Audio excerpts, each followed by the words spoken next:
What's up and welcome to the Indie-Crdible Podcast Episode 39, one away from 40, can you believe it? Jesus. That's mental. And I've got some plans for episode 50, but I'll talk about that another time. Surely 52, because that means we'll have been doing it a year. Ooh. Holy shit. Ooh. Yeah. Anyway, sorry. As I said, welcome to the Indie-Crdible Podcast Episode 39, a weekly podcast where we get together and chat about the world of indie gaming. We go through what indie games we've been playing, we go through the latest indie game news, and we go for a main topic. This main topic, or the main topic this week, is sent in by a listener called Kirsty. Now, you can help me pronounce her surname at the end. I want to say Dupe. It's like D-O-Y-P. Dupe? Dorp? Dorp? I don't know, but you've just become offensive. Kirsty. Thank you for your email. And also thank you for the feedback, because I had two emails, one from our patron and another message on Twitter, people commenting on the new, larger screen. Apparently it makes a big difference for you guys listening at home or watching at home. At home? Yeah, because it really changes listeners. Yeah, but people who watch on YouTube get to see the trailers, actually get to see the trailers, especially if they're watching on their phone. So that is very good, and we're glad you like it. Should we go straight into what we've been playing? Let's do it. Do you want me to start? Yeah, can you? Because I'm still trying to remember what I played. So I've played 3 games this week. One I'm not going to talk about because we're going to talk about on another podcast later, which is Fortnite. And it's just completely taken over my life almost. Yeah. But I have played a couple of indie games. I've played Masters of Anima and Double Kick Heroes. Double Kick Heroes! So both are having a preview released very soon on the website. Actually, our Masters of Anima preview will be live after you guys get this, because it will go up pretty much before this goes live. And Double Kick Heroes will be out at the same time due to restrictions on when I can release the preview. But anyway, I'll start with Masters of Anima. So Masters of Anima was a game we spoke about a little while ago. We were actually like, it looks quite cool, but we didn't really know what the game was. It was really confusing in what it released, saying it was. I didn't know if it was a strategy game, like an RTS game, or just an RPG. So the trailer doesn't do a very good job of showing off how good the game is, because the game's really fun. Really fun. So the trailer, it looks like a generic kind of top-down action RPG. Like fantasy action RPG. But you've got this horde of, you don't really know what, following you. And you're like, what are these guys? Like, is this going to be like Brutal Legend, or is it going to be like... Well, it does have that Brutal Legend feel to it, doesn't it? And which is really weird. It is a lot like Brutal Legend, but almost better. Because Brutal Legend had some serious problems with its moments. So I love Brutal Legend. Monster of Anima, it is a great game. It is a top-down kind of... not top-down, like... Kind of isometric-y. It's not isometric, because camera moves. What am I on about? It is a top-down. Yeah, why not? Top down. Let's go with top down. It's actually just off from it. It's like, like these 2.5D. Yeah. The camera isn't above, it's slightly down. So you're looking at we say top down. It's a top down fancy RPG, effectively, because there is a big skill system on how you choose to flesh out your skills. Now, it's all based around the anima, as you can imagine, from the title of the game. At the beginning, this world is overrun by this evil lord guy. Can't remember his name now. Tsar, that's it, thank you. Tsar, who comes in and corrupts the crystals, and you're an apprentice of Anima, or a shaper of Anima, who... I like the way that... Have you played the game? I've played the first little bit of it. Okay, so I like the way they do the tutorial, because your tutorial's done as if you're like your trials. So it's like you're proving yourself to be... Because you're trying to become the master of Anima, or a master. Or your girlfriend is the master. Yeah. And then you're kind your of... Fiancé. Gonna get married. Yes. Hey? And then, as you can imagine, at the end of the first mission, all crap goes awry and it all falls to pieces, and the world becomes overrun and corrupt when you start crystals, and these golems can get created and popped up. It'd be freaking cool if it got overrun with dark crystal. Can you imagine that? Gelflings and shit running around. Awesome. Fizzbig everywhere. Yeah.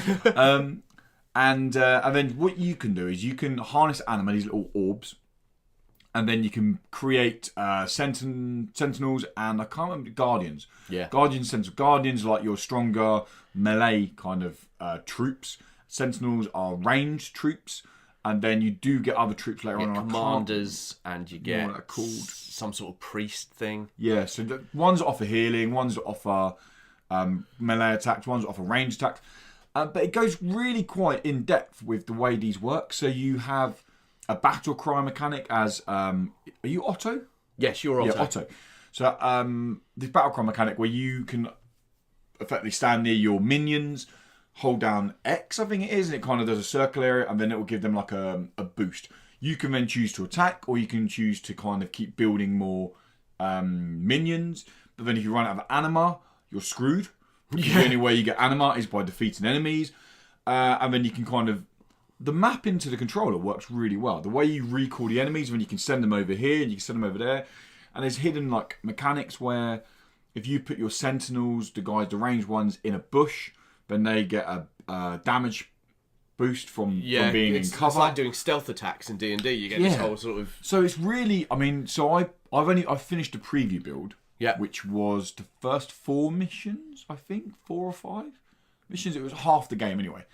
And it took me about 3 hours. And when it finished, I instantly was like, wow, I really want to play more. And then got the email with the full game, and I was like, woo! Haven't played it yet because I haven't had a chance. I've been writing and editing the preview. I'm really looking forward to seeing the latter part of this game. Because the beginning is quite easy, I'm not going to lie. Yeah, but it's teaching you. Yeah. And that's what... It definitely feels like a tutorial. By the end of the... So my only concern is, by the end of the 4th or 5th mission, I was like, okay, I'm now ready for a substantial challenge. Like, it got harder, and I died on one of they spawned like 3 these golem things at once. Yeah. And it required me to be like, okay, you go there, and I had to actually think about my actions.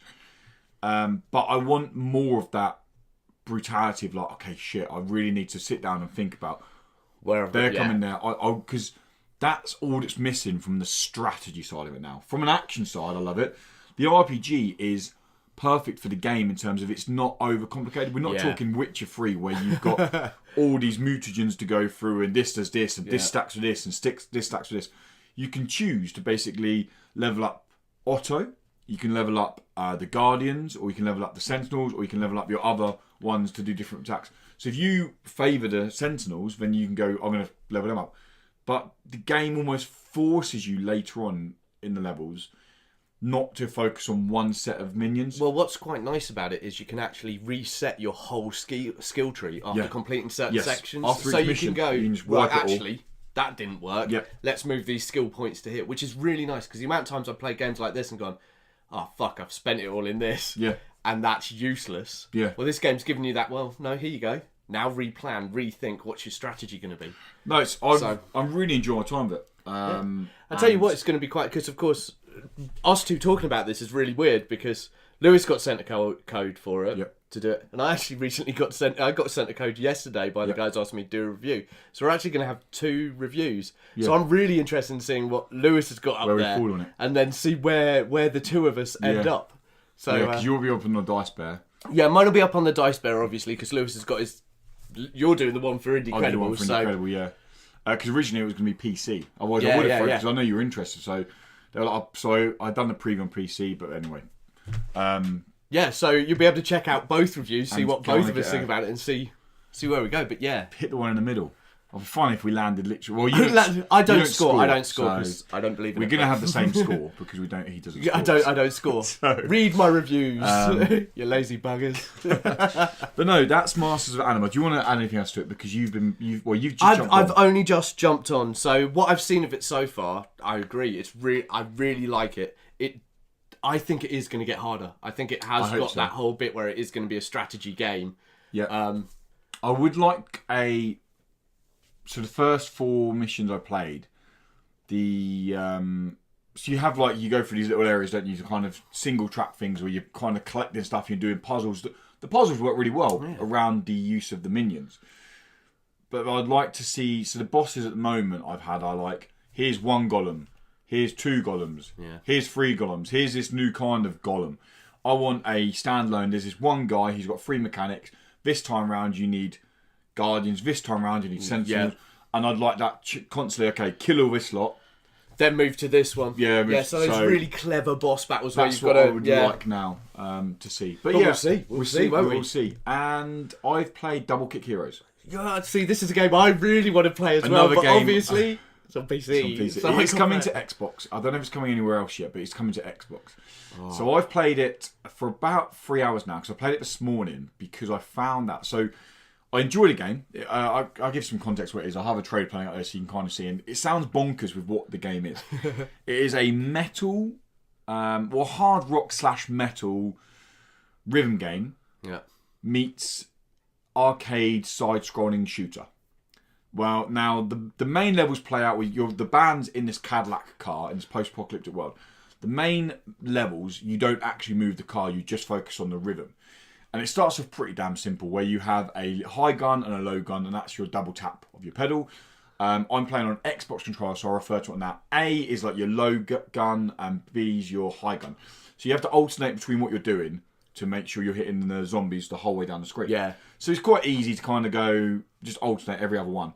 And it's very much, what I recommend with this game is, at first I was like, it's okay, but then when you put headphones on and crank it up, because you're playing the drum beat, you need to hear the beat.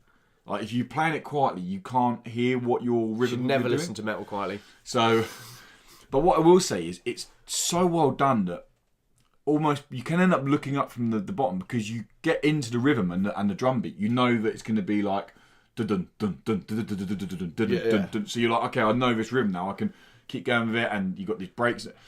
So that's really well done. It gets harder when you start introducing new weapons. So later on, you go in the game, you get grenades, and then on the controller that goes across to X, and then you have to kind of, so you're going A B A B A B X A B B and X at the same time.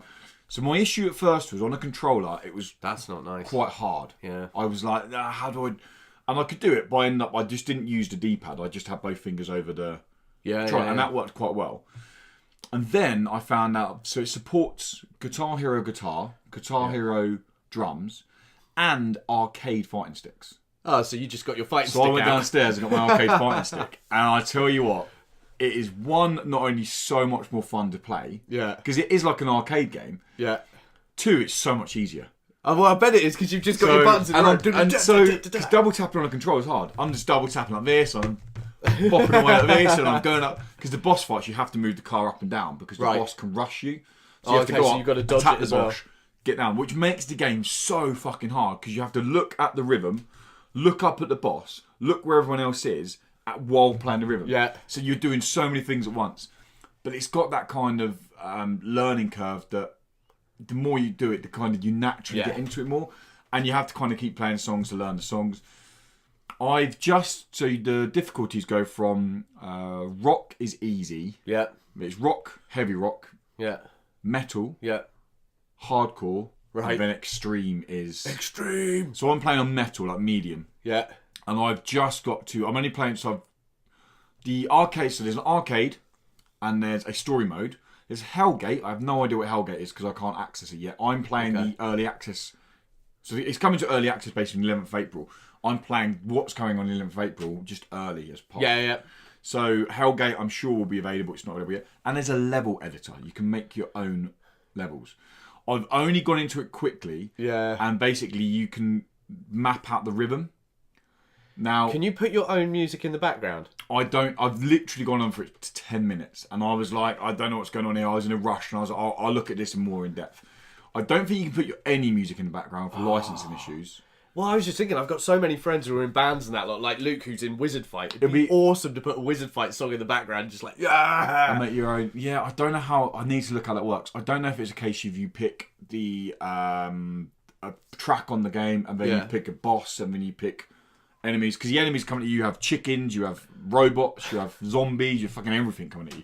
Like one of the bosses I got stuck on was a fucking T-Rex with a minigun strapped to its side. Like, yes, it's just what you want. Yeah. So the arcade mode is what I'm mostly playing, because the story is basically arcade tracks in the same order, but with a narrative in between. Yeah. So I need to actually sit down and read the narrative, because that will be, for the preview, I obviously have all that down.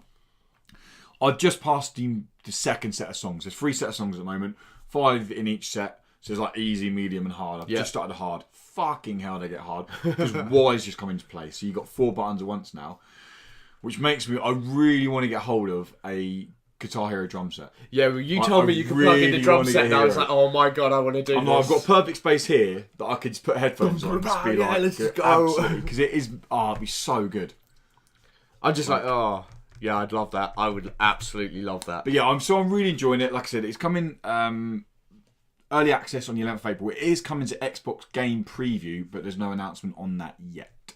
Right. You really want to play it, don't you? Trev, I really want to play it, yeah. one of our patrons, I got 3 early access codes, so I still got a spare one lying around.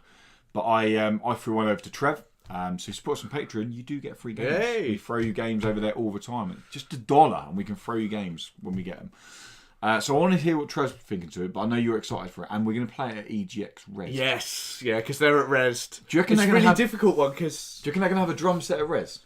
Oh, I bet they won't, because they won't be allowed the space, will It's they? left field, and left field always have weird, quirky peripherals. Yeah.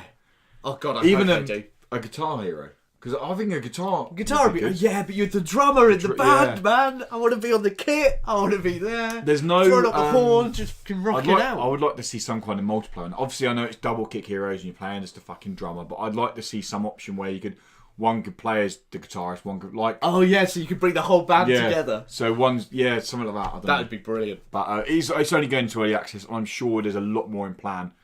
Well, if the game gets supported well and lots of people go and pay, Headbang the more Club. money they make. There's a demo actually. You can go to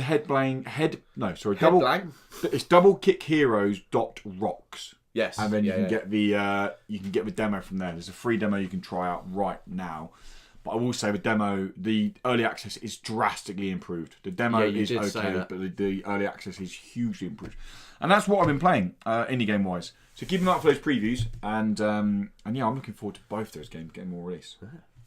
Right, myself. Well, obviously we've talked about it already. Played Masters of Anima. Yeah.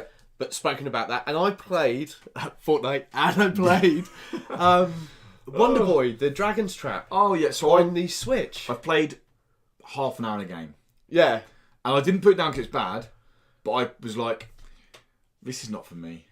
That is exactly what I thought when I played it. Not that it's not for me, but I grew up with that game. Yeah. That is one of my games that I played as a little kid. So you can press the button and it switches between modern graphics and exactly how it was when you're a kid. I did like look at that. I just spent ages just going, oh my God, I remember this room. Really? And that's what it is. It's a nostalgia trip. I looked at it's like 18 quid, which I don't think it's worth. Okay. Yeah, it's quite expensive. It's quite expensive considering what it is. But it's on sale on the Switch at the moment for like 8 quid or something. So I played it on PC, and I was like, my Steam library now is over 100. I've got so many other games I want to be playing. This isn't grabbing me. Do you think it's better on the Switch to kind of pick up and play? It's perfect on the Switch because it's an old retro game. It's a platforming game. You know, you only need a couple of buttons. It only takes a little while to play. It's got a really good save function to it, so you can pick it up, put it down. Because the new modern visuals of it, I really like. They're lovely. I mean, I'm not much of a retro gamer anyway. No. Like, my real kind of gaming come in around Final Fantasy VII era. So I played SNES and NES, but I wasn't like, I must play this game. Yeah. Sony was what grabbed me by the balls and made me. Yeah, well, there was no Sony when I started gaming, so well, there was, but it wasn't anything anyone used. So yeah, it's a nostalgia trip. It's lovely and it's great for that. I wouldn't play on PC. Okay. Why would you bother? Because I've got a free. But on the Switch, well, yeah, that's how come I ended up playing. But on the Switch, it is just this really nice retro gaming piece of fun. What's it called? Wonder Boy Dragon's Trap. Dragon's Trap, yeah. So and it's on the Switch, which I think is the best place to play. And it's 9 quid at the moment. It's in sale. It's 50% off. So whatever you have in your country, if you're into retro gaming, and if you played, I'm tempted to grab it. Wonder Boy Dragon's check Trap, it out, and on it's the worth Switch, it because it's the kind of game I want. Like so many games that I've dropped and then picked up on the Switch. Like it's one of those classics. Whenever you talk to people who are like, "Oh yeah, I'm really into gaming," they'll turn around to you and go, "Oh, you're into gaming? Have you played Wonder Boy Dragon's Trap?" Just as that sort of, oh, you have, okay, you know the secret handshake. Those dickheads. See, I don't. I say, have you played Doki Doki Literature Club? And they go, no, and I'm like, go away. Get out. Yeah. We don't want to talk to you anymore. Yeah. Have you played Stardew Valley? Go away. That's so boring, that game. It's so boring. I've picked up again recently, actually. I've not spoken about it here because I know that it's the prejudice against me talking about it. It's not. I've played it now. I've sat there and I got shit bored. But it's just nice to kind of every now and then, like, I'll get in bed and I'm like, I'm not very tired. I'll go to my Switch, which is absolutely bonkers nay now. I've got just full of crap now, about 50 games on there. Yeah. Like, which is pretty scary. Because I invested early on, I got a 256 gigabyte micro SD. Because I was like, I don't want to upgrade it. I just want to get a big one and leave it. And leave it, yeah. And most of the games we get are like 500 meg. So yeah. I've put so many games on there. But I'm like, what can I play? And I just go back to Stardew Valley. I've said about it before. It's like your comfort. It's like when you're ill, you eat soup. Like when I'm thinking what to do, I go back to it. And you go back to Stardew Valley. And I go check on the wife, walk the dog, make sure everyone's all right, tend to the chickens. Yeah, I love it.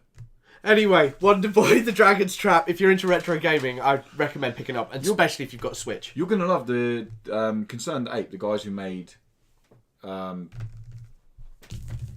Valley. Yeah. Do you know that next game? You're going to love it. Go on. It's basically Stardew Valley, but in wizard school. It's like Harry Potter. Oh, yeah, no, I've seen that one. It just looks so good. I'm quite interested in that one, but as long as there's fighting in it. And it isn't just a stupid cave that you go through levels on. There's another farming game coming called Kindseed, and that looks a lot like Stardew Valley, but the graphics look stunning, like pixel art graphics. Nice. It looks more Zelda. I'm just going to avoid farming ones. You've got Pixel coming out and Ooblets, and it's like, Ooblets looks interesting. Ooblets at Res, and I'm going but I think I'll stay. First time we're going to play it, I can't wait. Yeah, I can. Friday. First thing, that is the first thing. Is that what you're going to? You're running straight to Ooblets? I'm trying to get the first. You know where I'm going? Straight away? Double Kick Heroes. I'm going to have a go at that shit. I'm going straight there. Just Tom wants to. There's a game, Sloppy Forgeries in Leftfield that Tom wants to have a competition at. So have you seen it? Yes. So there's a picture in the middle, and you have to recreate the picture. You have a time limit and a resource limit of paint, so you have to kind of paint the picture in the middle. But it looks quite funny actually. He wants a competition between us. In that, and I'm like, mate, we've seen you play video games. You're shit. We'll beat him. Yeah, but you can't draw either. And I want to rematch at Yucatan.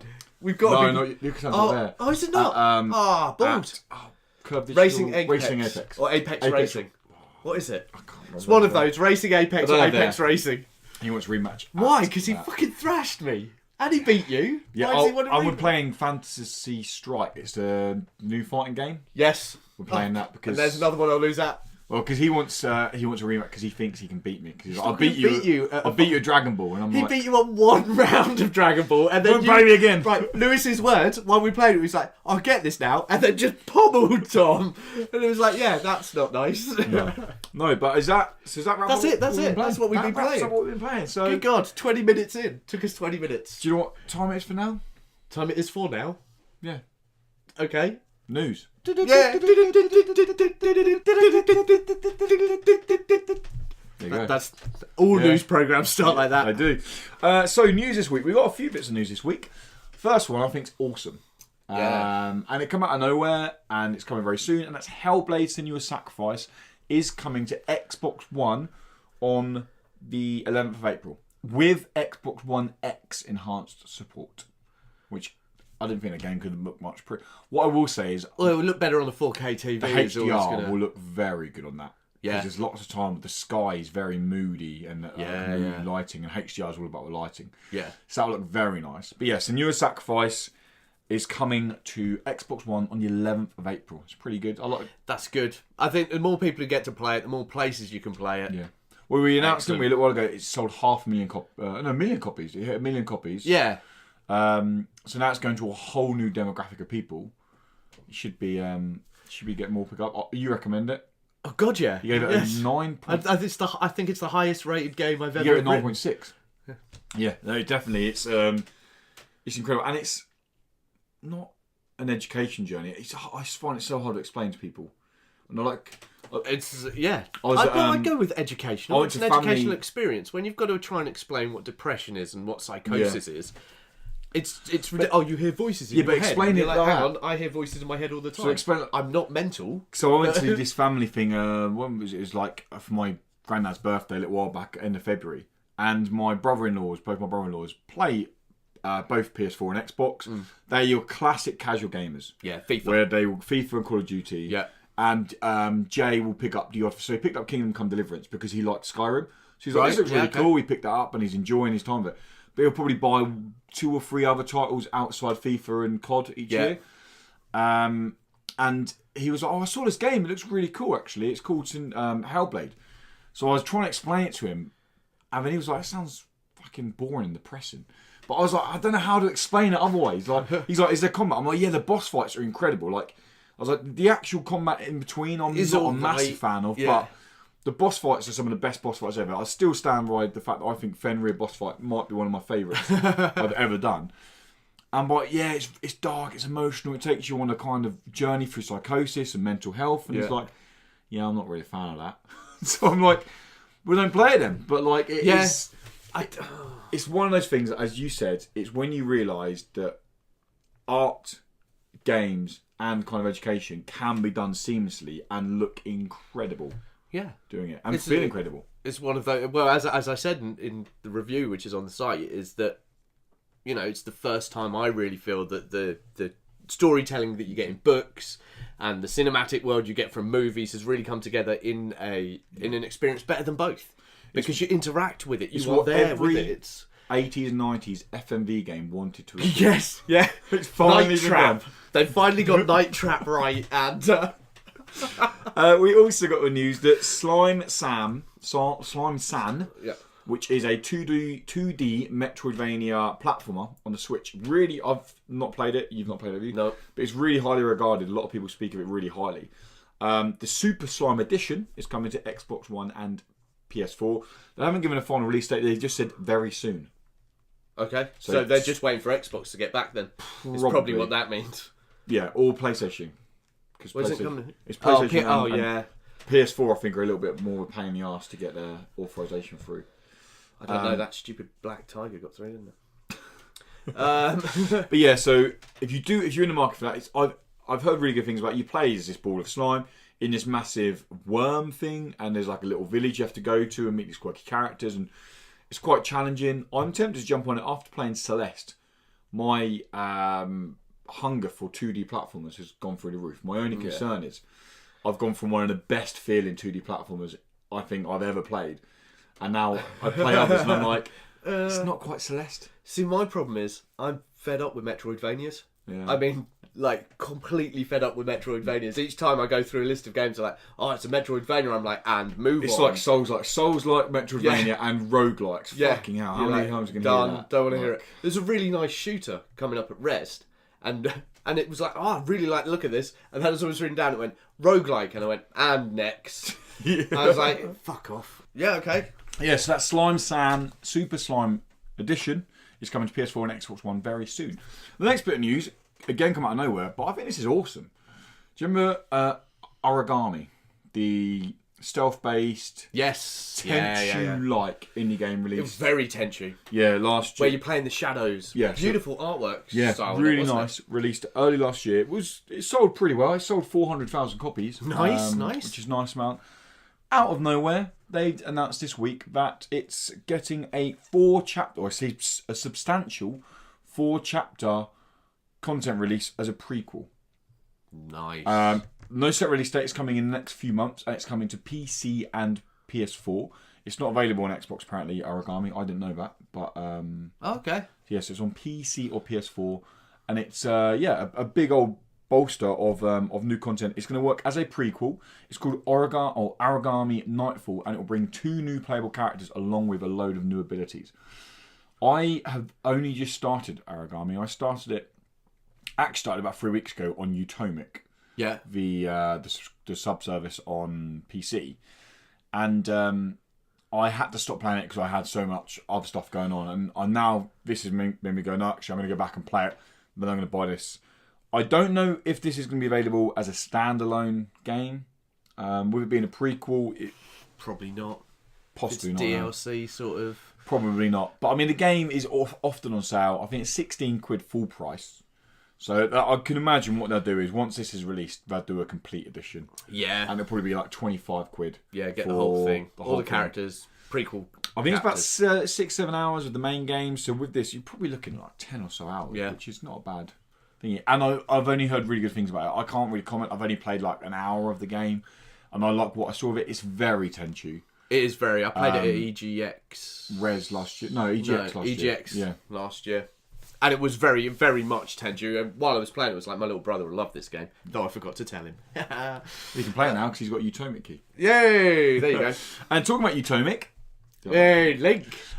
Figment, a game that we loved, and another game that kind of tackles slight mental health issues is Figment. And I've just said Figment so many times. It's all right. They'll know what it is now. Yeah. It's definitely Figment. It's definitely Figment. Figment is coming, or is on Utomic. I checked this morning. It's there, nice and shiny on Utomic.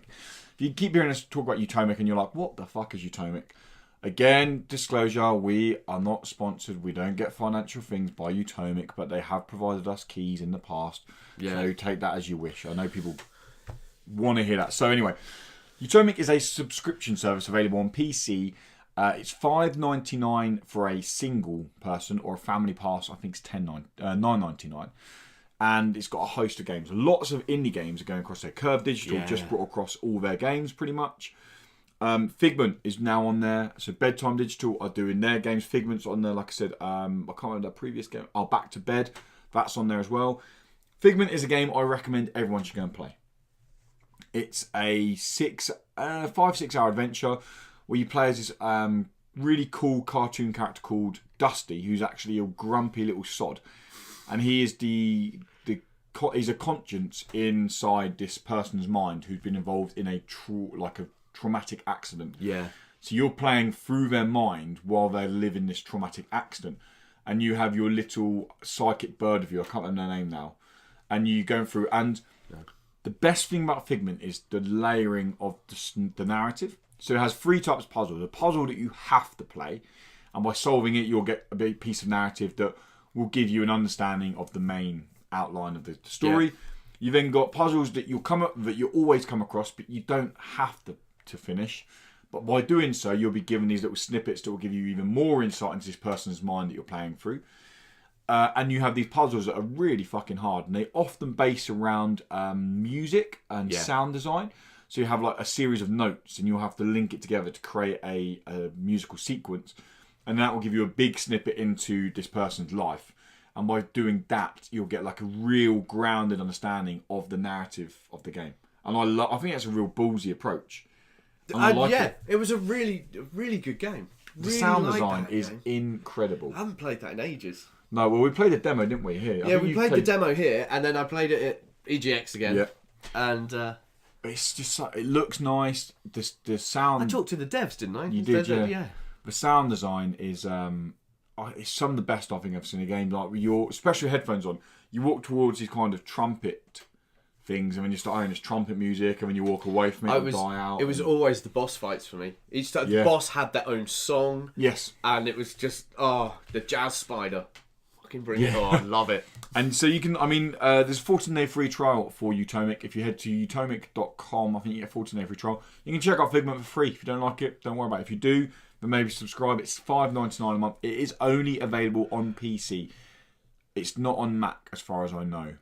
No, it's not on Mac. But it's just on PC. But yeah. And the final bit of news we got was Snake Pass. Do you remember Snake Pass? I remember, yeah. Did you play Snake Pass? I have played Snake Pass. I finished Snake Pass and I loved it. Partly because it was about the only other game than Zelda you could get on the Switch, early on. Yeah. But I really enjoyed Snake Pass. It had like 15 pretty challenging puzzle-based levels where you play as a snake, and the physics are really bloody good. The physics are brilliant. You can't just go in a straight line. My nephew tried to play it, and he's like, "Well, I'm not going anywhere." And I'm like, "You're a snake. you go in a straight line. You have no movement. Like you need to." Oh, and once you kind of get your head around that, and you're hanging off these vines to come and grab these bamboo shoots, and trying to get knots in your tail right so you can hang off in the right. I'm tempted to jump back into it now because it's just got a completely free update with an arcade mode, which brings in so. As long as you've unlocked a level through the main game, you can go back and play that level. And it's now covered in fruit, and you've got a set time limit to eat as much fruit as you can. And my God, they've changed it into snake. Yeah, okay. And that goes into a online leaderboard. So you can now, people who want leaderboards can go back and compete in leaderboards. Nice. To get that. And it's completely free. Like, they didn't have to do this. Sumo Digital could have gone, Snake Pass is out, it's done. It was well received. It got between 7s and 8s across the board. Like, they don't need to anymore, but they just released complete free arcade mode. So I'm going to be checking it out again. I might actually do a little video of it, just a kind of a let's play of Snake Pass arcade mode. See if we can get up there. Yeah. Go for it. And that's the news. Yay! That is all the news for this week. So we're going to go on to our main topic now, which I'll explain about after we've cut to the next section. Ooh, editing. Okay, so the final section today sees us going for a bit of feedback, and it's kind of based around what we just spoke about with Utomic. Yep. The email is quite lengthy, but I'll get through it, hopefully. Okay. And we can go from there. So it says, "Hi guys, I'm slightly behind on the podcast, sorry, but one I recently listened to got me thinking about something, and I thought it would make a good topic for the show. A few weeks back, you mentioned about subscription. Let me start again. A few weeks back, you mentioned about subscription-only services, and Lewis said he thought they were the future. Yeah. This got me thinking, what if there was an indie game-only subscription service for consoles? Devs could choose if they wanted to be part of it or not, and at the end of the day, only indie games are allowed on this service. Do you think this would encourage more players to play games they'd normally ignore? We've all watched something on Netflix because it's just there. Do you think this would be the same for indie games? Would love to hear your honest opinion on this. Maybe there's even a business opportunity waiting to happen. Keep bringing Keep bringing the great content, guys. I don't support you on Patreon, but constantly recommend you to my friends, which I hope helps. Yay! Kirsty Dupe from Birmingham. Yeah. She said where she's from. Birmingham. Good apologies. Sorry you're from Birmingham. But we all know we've been to Birmingham several times. So. I am really sorry, but I hate Birmingham. I really hate Birmingham. We like EGX. Not a big fan of Birmingham. That's why Moloch, Brian asked us if we're going to Insomnia 66. Yeah. The game event. We almost were going to go. We saw it in Birmingham. And we were like, nah. No. Everything's at the fucking NEC. Well, yeah, it's a massive place to be able to do it. But still. The XL's as big in London. Send it there. Yeah, but it's more expensive. It's cheaper in Birmingham. Because no one wants to go there. Though you do get a really good curry in Birmingham. A really good curry. Even that one we had in the hotel was nice, and it was like, good. Bloody hell, get a good curry in a hotel. Starter? Yeah, Tom did have that as a starter and then had a full burger. Had a whole curry as starter, then smashed a burger afterwards. And he's like, there's nothing of him. Skinny, but he eats so much. Yep. Okay, so subscription services for indie games. So she's asking basically is if there was a console only, and I like the fact she said console, a console only subscription service that you could pay into. So let's just say the base price £10 a month. That's the kind of going rate. £10 a month that devs could choose to go there or not, but they could put their game on the sub-service as well as it being available on the store to own outright. Yeah. And you could play it for your £10 a month on console. Would more people feel, actually I'll jump onto that and I think £10 a month would be too much. Okay. Not for me. I'd be like, booyah, I'd have that in there. But I think if you did it the same as, say, like Utomic or something like that, where it's about £6, or Netflix, which is now £7 if you're not going HD. We pay the high expense. Yeah, I can't be arsed with HD. I don't see the difference. I'm old. My eyes are fucked. Well, I was like, Sarah, you brought a 4K TV, so we might as well get the 4K. Well, yeah, I don't have a 4K TV. So I was like, we might as well do it. She's like, it's an extra £5. You bought the TV. Right. Cope with it. Deal with it. But I think if it was £6 a month, then yeah. Because loads of people would play more indie games. Because you'd jump on there and go, you know what, I'm going to play that. Like I was saying earlier about Metroidvania games and roguelike, I'd be like, sod it. I'll give it a go. These are all small games, so they download really quickly. Yeah. I think it'll be good, but I think it's a great place for first-time developers. So I think people who are releasing a game for the first time, whether that be they've made it in the garage, they've made it at home, they've made it in a studio, they released a game for the first time, people play that game, I like that. Then the next time the game comes out, they go, from the creators of this game, who they only picked up because they saw it on there. And then, because I can understand that developers are going to seriously take a dent on their income, potentially, by only going that route. Obviously, they're going to release it on the store as well. But only going that route, they're not going to be getting nearly as much back as they would if people brought the game. Yeah. But someone like itch.io, obviously not as open as that. That's complete open source where I could make anything a yeah. But something where people could make these smaller games that are half an hour long. These kind of very well polished tech demos. So what we play at EGX when they are, but they're half an hour long. And they released that, and you're like, oh, wow, that was amazing. And then it goes from the creator of this. And then people have got context into that creator's mind, into well, actually, I'm going to probably like dropping £10 for this game because I liked what they've done there. Yeah. But it's not going to work if it is just tech demos. No, it's got to be the games. You've got to have the games on there. And the issue would be, how do you get people on to pay the service? Because you've got to have those big few games on there that people go, so you need a big game. Shit, I want to play that. If you had that as a... So let's say it's like an act. It's got its own dashboard. This sub-service. It would have to be not like Nintendo Switch. The issue Nintendo Switch has is if your indie game came out 3 weeks ago, no one can find it. Yeah. Unless it's in the top 10 selling games or it's on sale, no one can find it. Because the store is awful. Like, it has so bad for subcategories and looking around. I just don't get why. So unless your game picks up hype and momentum early on, you're on the Switch. You're going to sell some in your first week, but are people going to scroll through 7 pages to find out what release? Because I do the weekly release videos. There's probably 8 games a week to release from the Switch now. Yeah. So we're talking 3 weeks down the line. That's 24 games. The page on the Switch, I think, only has 12 games on it. So you're already 3 pages down. It's a thing like a Google search. It's just... Yeah. So it would have to have, probably like PlayStation. Because PlayStation, I still think, do the best job of when you go to new games or feature games... There's always an indie section. There's always or digital, one or two indie games. Digital something? Digital only. Digital only. Or digital downloads or something. Games. And they're always on sale. They always have a digital only sale that you can go into. And you can pick up games from between a tenner and £3. So what they really need to do is then move that from a digital sale to a digital subscription. Or alternate every month. So have here's your 10 games this month. This month. Here's 10 indie games. You can pay £5 a month and you have access to these 10 indie games. And because on PS Plus we get indie games every month. Yeah, but I mean, look, so in terms of there's 10 indie games, but at the end of the month, they're gone from that. Unless you've downloaded them and you can keep playing. And then that way it would be like, oh my god, have you played this game? Oh, my friend's going to buy it now. You keep them fresh every month. Here are the 10 new indie games coming to PlayStation Indie. Even if they've done 5 indie games a month. If you're paying at £5 for 5 games. Yeah.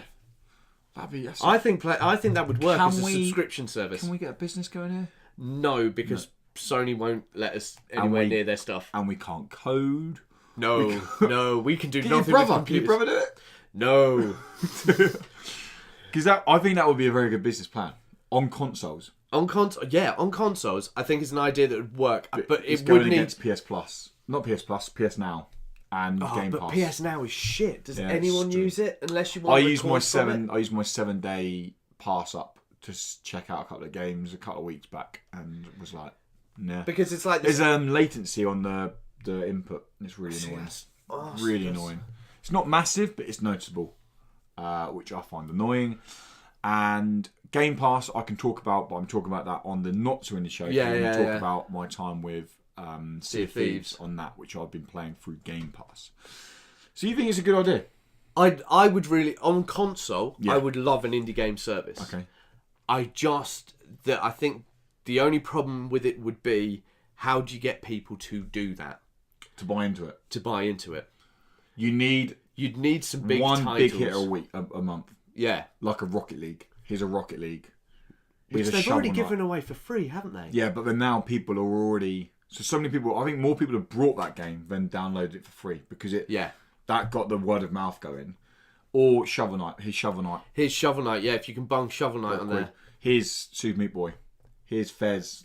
If you can do that. Here's Journey. I know Journey's been on there a couple of times, but again, it doesn't matter. It's just a big name. It's a good PR market. Yeah. It's a character. Here's Inside. Here's Limbo. Limbo's fucking 6-7 years old. Abzu. Stick Abzu on the front and bits like that. Still put Limbo on there. People would still be like, oh, it's Limbo. It's Limbo. I want to jump under that. I think an indie game streaming service is a brilliant idea, and I think for console, because we've already basically got them for PC, would be a brilliant idea. And I think you're absolutely right. I think it would get people playing more indie games, and by playing more indie games, you're going to get excited for more games coming out. And it brings more context to it, because when I see that, I don't know, Devolver Digital or Adult Swim or something like that, these big hitters in the indie game scene, when I see they're bringing out something new, I know to be excited for it because I've got context and a ground understanding of their games.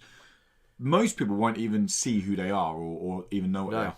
Most people won't know many publishers outside of, or developers outside of EA or Ubisoft. But I'd argue some people probably won't even know BioWare. I doubt many know BioWare. Wouldn't know BioWare because they're huge in the gaming scene, but if you just talk to people in the street, yeah, it's like going to be so EA, many people I it? know haven't played Mass Effect because they're just like, it's not really my cup of tea. I'm like, what? Mass Effect 3? Okay, Andromeda. Yeah, I give that. I didn't like Mass Effect. Did you not? No. See, I did really like it. But I thought that's a good question. From Kirsty Dupe. I'm going to go with Dupe. Well, Kirsty, if you're able to do this type of thing, maybe that's a business plan for you to run. If you got a Kickstart running on that, I would back it. We'd promote the shit out of it as well. That's a really good idea, actually. I think you nailed it on the head though, of having £5 a month, 5 indie games at free each month, changes every month. If you don't download it, tough luck. You got to go buy it now. I think that's the best way of doing it. And then what you could have is 5 big indie games a month that come to it that changes, and in the background you have the smaller ones that are coming through that you'll always have access to for free. Okay, so you've got like a list of maybe 200 games of the smaller ones, so like your left field collections and bits like that are never going to have the promotion they need. Fuck that game.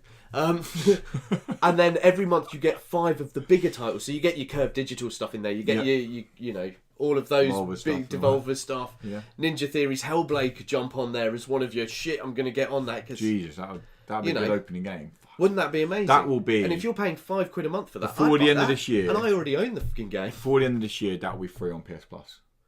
Yeah, definitely. That will be free on PS Plus. That'll be another kick into the teeth of Xbox. It's like, oh look, Xbox, you've got it to sell to people. Oh, here's it for free. Oh, it's not April, is it? Because April games are... No, Mad Max, Trackmania Turbo, I don't know. Oh. But I also, the last month, I was sure they said that they weren't going to be releasing PS3 games anymore or Vita games. They said, this is the last month we'll be doing this. You're only going to get PS4. No, there's Vita games on it. Oh, Vita games are right. There weren't Vita games on there. No, but Sony came out and said that their Plus would no longer include free games for these. Yet there are free games for them. I've not played Mad Max yet, but I've heard really good things about it. Everyone's spoke really highly of it. They said it's actually, for an open world game, it's pretty good. I still haven't seen the movie. That's what I like. This is nothing to do with the movie. Oh, well, I really want to see the movie. So you've not seen Fury Road? No. I keep meaning to see it, and it's on Netflix, and it's like, I'll watch this, but my wife won't watch it. And a lot of people will disagree with this. Sarah disagrees with me on it. God. I don't like Tom Hardy as Mad Max. Okay. I don't think he's a very good Mad Max. I think it's only missing one thing from what I've seen in the trailers. What's that? Tina Turner. And the Thunderdome. But yeah, that's going to wrap up. That is going to wrap up this week's Indie-Crdible Podcast. Hopefully you did like what we do, guys. And hopefully, we'd like to hear what you think about a subscription service. Would you buy into it? Would you be happy to pay £5 a month for a indie game console subscription service on Xbox and PS4? And if you've got the skills to help Kirsty out with this, do it. Find a way of getting in touch. Get in the comments down below. If Kirsty gets down there and says hello, that is not what I meant, man. That is not even slightly what I meant. Kirsty goes down there, then good luck, Kirsty. Just make sure you clean up afterwards. I think we should wrap it up there. I think we should have stopped about 5 minutes ago. Let's do the zip up on that one now. Oh, Jesus. How far can I go? Keep going. Sorry, Kirsty. Yes.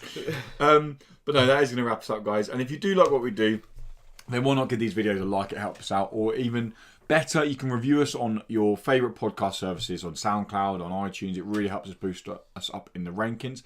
And if you are an audio listener, then and you want to see our faces, you want to see what we do, you want to see any of the trailers of the games we talk about, head over to YouTube. It's youtube.com/Indie-Crdible.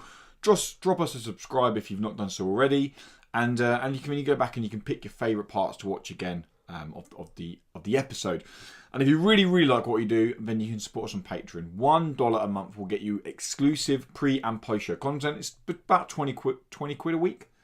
It's about 20 minutes a week. I was about to say, do we stop paying people to be our patrons? Tom and I last week went on for about 45 minutes.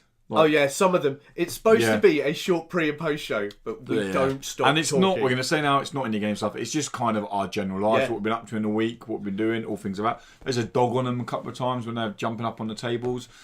But yeah, that's exclusive pre and post show content. We're also now going to go and record the Not So Indie Show, which is a monthly show where we talk mostly about the world of AAA gaming, but also all things other than indie gaming, although indie gaming normally comes up. Normally comes up, yeah. And you get a week early access to that for $1, or the video version for $3. So go check us out on Patreon, and if you like what we do, then for us sub. And if you want to keep up to date, last thing with EGX Res, as we get closer to the date, I've just put an article up which got every confirmed game for the show so far. So you can go check that out. There are a lot. That took me a little while to do. And as we do more articles leading up to the show, we will link those in. So as you go down the list, you'll be able to click on that game and see exactly what that game is. We're not going to be able to do all of them because I'm just not going to have the time. No. But the big ones we will be covering. And yeah, so that's going to wrap us up, guys. We're going to record a post show now, but thank you for watching. We really, really do appreciate it. And until next week, it's bye from me. And it's bye from me. What the fuck? We got to go camp. I didn't know where we were going with that.